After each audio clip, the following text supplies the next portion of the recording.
Picture the ultimate Alpine lifestyle.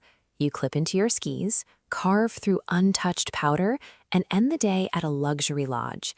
It feels like an effortless business model. You own a winter wonderland, and wealthy tourists happily hand over hundreds of dollars at the ticket window just for the privilege of riding a chairlift. Strip away the retail costume to reveal a highly leveraged, massive fixed cost real estate and infrastructure machine. This machine rests on a knife's edge. A single warm winter or a dry spell can incinerate your cash reserves, rendering the entire operation useless. If the ticket window isn't actually printing profit and the weather can bankrupt you at any moment, how does this high-risk mountain fantasy actually survive the math? Buying your way into this industry requires a level of upfront capital that would make a traditional commercial developer flinch.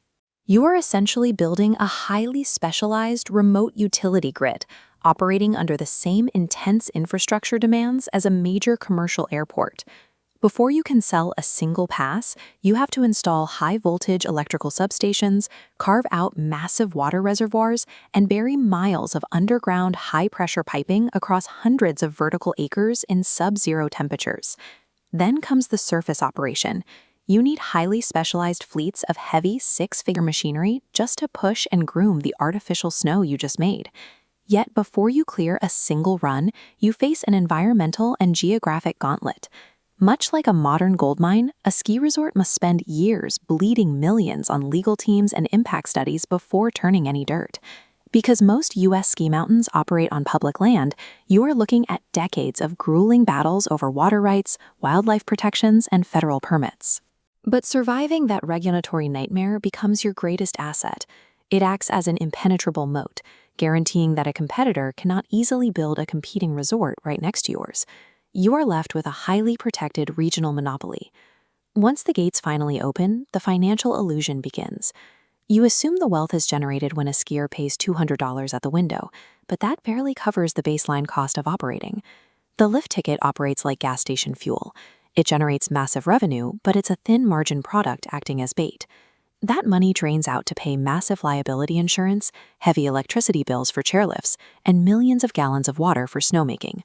The real profit engines rely entirely on what happens after the guest gets on the mountain and becomes part of a captive audience. It functions exactly like a commercial airport terminal.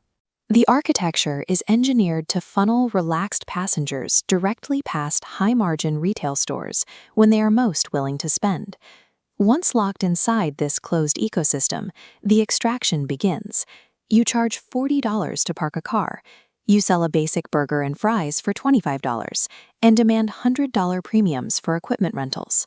The mountain serves as the physical architecture of a trap, designed to extract monopoly pricing from a locked-in consumer.